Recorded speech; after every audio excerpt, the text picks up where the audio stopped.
In 1992, Ice-T, a lot of people didn't know this, but in 1992, Ice-T wanted to organize with Quincy Jones and get some of the other artists together because he felt that there was no platform for African Americans rap artists.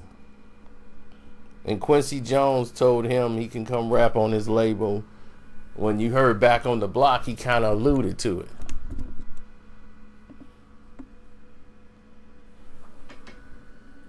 So he sat down and talked to Quincy Jones about the situation that was happening with him and Sire Records at the time, or which was owned by Time Warner. So with the Vice President of the United States making the statement and making the aim and calling out rap in general, it led to a whole revolution with the Rodney King situation. It opened the doors and the conversation for more reform, and Ice-T was right there talking to the Crips, talking to the Bloods, and they were trying to come up with an avenue because they felt their destiny was all in control of people who didn't have anything to do with the rap music, period. They didn't even like rap, and they were the ones that had the keys. They had all the control on the music. So Ice-T's like, look, we got all these millionaires. Why don't we get together and create our own? Let's get our own label. Let's get our own distribution. He was talking this back in 92.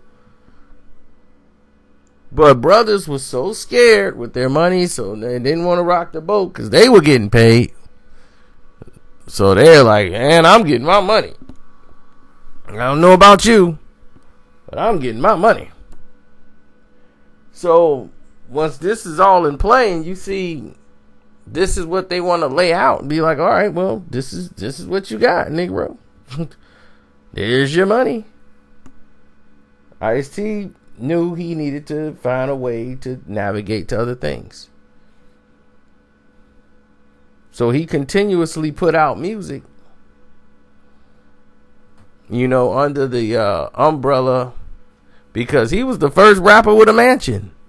I'm going to tell you that right now. Ice-T was the first rapper to ever have a mansion.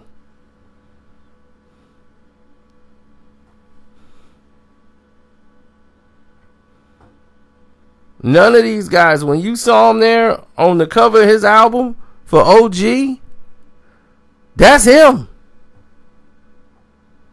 All that is Ice-T. That's his house, his home. So he was all into making business moves and going and growing and moving into other planes. But the problem ensued once the fame and everything else came into play, when they made him a target. So he became, okay, Ice-T's the one they got to come after. He was the one that started gangster rap. That's who they really put the stamp on. And they was like, nah, Scarface started it. Nah, Eazy-E and them started it, NWA. Nah, it was Gangsta Nip. Now, a lot of people gonna say that, but nobody really knew it on the mainstream more than Ice-T. His 6 in the Morning came out, was really putting gangster rap on the map. Because it wasn't really gangster music. It was actually reflective of things that's going on in the hood. Like 6 in the Morning, I didn't hear 6 in the Morning when it first came out. I heard that after I heard the song Colors. Colors, colors, colors, colors, colors, colors, colors. So after Colors came out, that was it. He was on the map. Then all his other tapes, we had it. But Ice-T was the first major bridge between East Coast and West Coast. He was the first guy they would turn to. Tupac said he was the major bridge and connection. He may have been at a point. I'm not going to say he's not, and he wasn't. But Ice Cube was never that guy.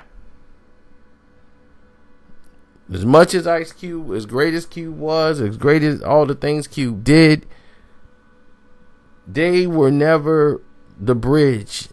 He was never the bridge between East and West. Because Cube run to situations.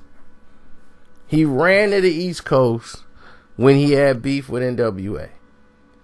Then he had beef on the East Coast. He ran back to California. So that's the difference. That's a difference. They never would go through Cube to get that type of communication. So the bridge was Ice-T. He was the bridge between East Coast and West Coast respectively. And people would go to him as far as street situations. And, if they got a problem here and they're moving, they would go through Ice-T. And Ice-T always had that, yo, homeboy, hey, listen, I talked to some of my cats out there in the West Coast where you gonna be staying. My homeboy over there, he gonna look out for you because it's real funky over there right now. You know what I'm saying? So just stay in the hotels. Don't go out right now because it's a little something going on over there. But your concert is gonna be good to go. They had a little problem with the homeboy and your crew. He made a song. He said some slick line. So just to let you know, everything's all right. I already sat down with him and talked to some of the main people who were offended. But a couple of guys are loners. They might try to do something to try to get a rep. So don't go nowhere without my guy. He gonna be there. And that's how those conversations used to take place. And there was no internet. There was no social media. These things took place and happened during these times. But a lot of you just didn't know.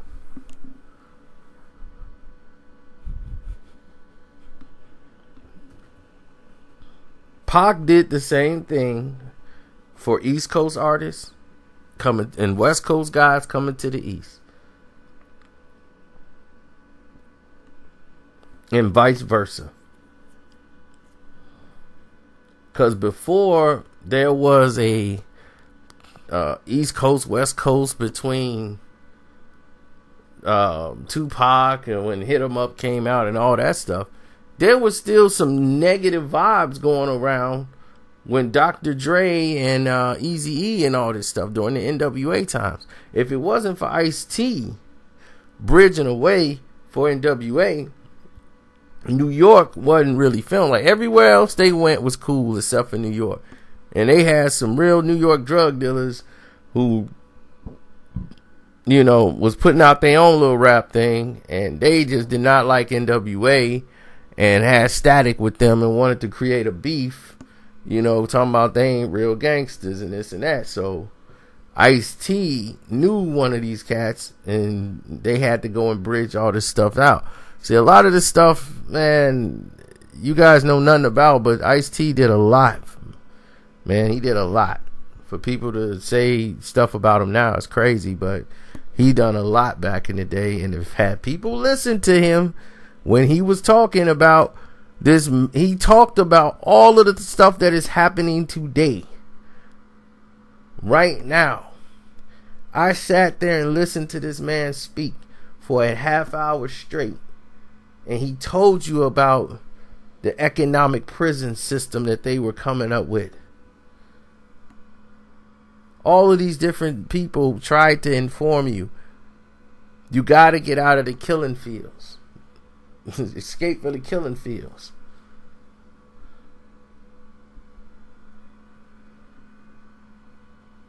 The man's got a surefire system, an economic prison. He's been telling you this for years. And you guys just did not pay any attention. And I mean people our age, not the younger people. The younger youth is messed up because of us. We did not teach them better. Yeah, all of this stuff that's going on TV, but they should know better. Because they should have somebody in their ear right now telling them right from wrong. They ain't got those people around them. We were so concerned with self. We wasn't looking out for our kids or the youth. And now the youth is all messed up. They all messed up. They screwed up. Because now they having kids. And now they got to give their information of what all they know and their knowledge and what they've learned.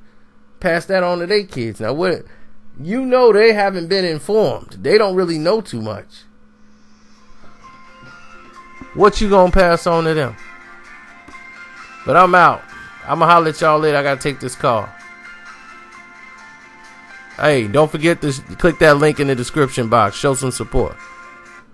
I'm out.